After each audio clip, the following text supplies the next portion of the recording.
माझं नाव आहे प्रीती गौरव पाटील. माझा विषय आहे शिवरायांच्या स्वप्नातील स्वराज्य. सर्वप्रथम यानंतर प्रथमेश बळीराम गिरी यांनी तयार राहायचं.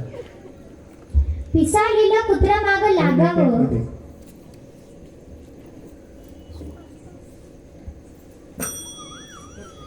पिसाळलेला कुत्रा माग लागावं, त्यापासून वाचण्यासाठी जीव मुठीत धरून पाळावं. पळता पळता मध्येच दगड दिसावा, तो दगड उचलण्यासाठी त्यामध्ये हात घालावा.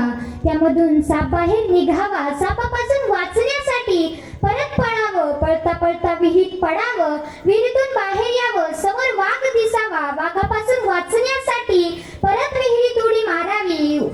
उडी मारतानाच हातामध्ये फांदी यावी, त्या फांदीवरती मधमाशांचं पोळं असावं. फांदीला लटकता लटकता त्याच्यातून एक थेंब पडावा आणि तो तोंडात जावा. त्यावेळेस जो मिळणारा आनंद आहे तोच आनंद ज्यावेळेस छत्रपती शिवरायांनी स्वराज्य स्थापन केलं होतं तसाच आनंद त्यावेळेस त्यांना वाटत होता. नमस्कार. जय जिजाऊ जय शिवराय. आदरणीय व्यासपीठावरील मान्यवर व ज्ञानयोगी श्रोत्यांनो, माझे नाव आहे प्रीती पाटील. मी आपल्याच गावातील एक छोटीशी मुक्ताई. तुमच्यासारख्या ज्ञानमय सूर्याला, माझ्यासारख्या मेणबत्तीला प्रकाश टाकण्याचं काम मला मिळतंय. खूप खूप म्हणजे मी आभारी आहे. आज 350 वर्षाच्याही पुढे जाऊन शिवरायांनी स्वराज्य स्थापन केलं, होऊन गेले, तरीही शिवाजी नावाचं हे 3 अक्षर पूर्ण त्रिलोकात उरून पुरतात. त्याचं कारण असं आहे, शिवाजी महाराजांचं चरित्र वाचत असताना आपल्या भोवताली लाखो दीप प्रज्वलित झाल्यासारखी आपल्याला वाटतात. हाच मोठा दिव्य प्रकाश, हाच व्यक्तिमत्वाचा विजय आहे. आज आम्ही आमच्या समाजातील अवस्था पाहिली तर आमच्या समाजातील अवस्था अशी झाली आहे. आई मागू देत नाही, बाप खाऊ देत नाही. 32 दाताच्या सासूरवासात अडकल्यासारखी, भिंकारी जिभेसारखी सामान्य जनता हुडपळून निघत आहे. स्त्रियावर अत्याचार होत आहे. माझा शेतकरी राजा दिवसाढवळ्या आत्महत्या करत आहे. गरीब गरीब होत चालला आहे, श्रीमंत श्रीमंत होत चालला आहे. प्रत्येक ठिकाणी अराजकता मागत आहे. स्वतःच्या दुकानातील गोळ्या बिस्किटाची किंमत ठरवण्याचा अधिकार त्या दुकानदाराला आहे आणि हाडाचं काढ आणि रक्ताचं पाणी करणाऱ्या शेतकऱ्याला त्याच्या मालाची किंमत ठरवण्याचा अधिकार नाही. यासारखी दुर्दैवी गोष्ट आमच्या महाराष्ट्रामध्ये कोणती असेल. म्हणून मला वाटतं या जगातील, या महाराष्ट्रातील, या भारतातील ज्यावेळेस आम्ही सगळ्या गोष्टी आमच्या डोळ्याने बघतो, वाचतो, पाहतो, त्यावेळेस आम्हाला परत वाटू लागतं. परत आम्हाला शिवरायांच्या स्वराज्याची गरज भासते.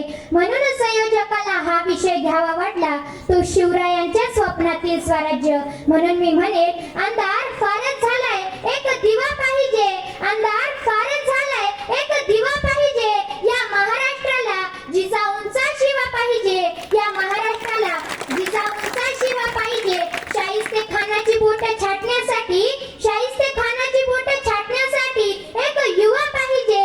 या महाराष्ट्राला जिजाऊंचा शिवा पाहिजे. या महाराष्ट्राला जिजाऊंचा शिवा पाहिजे. शिवाजी महाराजांचं स्वराज्य तुमच्या आमच्या हृदयामध्ये अजूनपर्यंत जिवंत राहण्याचं कारण तरी काय आहे हे पाहत असताना मी सांगू इच्छिते, शिवरायांनी शेतकऱ्यांबद्दल घेतलेले धोरण आपण समजून घेऊया. शिवरायांनी शेतकऱ्यांबद्दल घेतलेले या महाराष्ट्राच्या, या भारताच्या इतिहासामध्ये शेतकऱ्यांना कर्ज उपलब्ध करून देणारा, फक्त पैसाच न देणारा, पोटासाठी अन्न देणारा, शेतीसाठी लागणारा बियाणं देणारा, बैल नांगर देणारा, शेतीतील पिकांना योग्यरित्या चांगला भाव मिळवून देणारा शेतकऱ्यांचा राजा नुसतंच कर्ज देऊन थांबला नाही, तर शेतजमीन मोजली.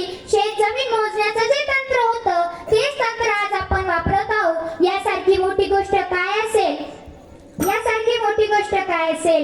म्हणून मी म्हणते की या शिवाजी महाराजांच्या काळातील तरुण हा कसा होता.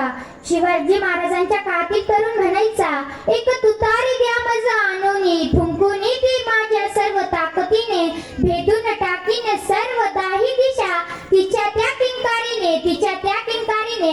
पण आजकालचा तरुण म्हणतोय, एक सिगारेट द्या मज आणोनी, फुंकुनी ती माझ्या सर्व ताकदीने, भेदून टाकीने सर्व दाही दिशा, तिच्या त्या धुराने, तिच्या त्या धुराने. 16व्या वर्षात हातातून न झेपणारी तलवार घेऊन हातामध्ये मोबाईल घेऊन समाजाला कलंकित करणारा, रील्स बनवणारा आजकालचा तरुण कुणीकडे. म्हणून जाता जाता एवढंच म्हणेल, तुडुंब भरले नदी नाले सरसागराला येईल काय. तुडुंब भरले नदी नाले सरसागराला येईल काय.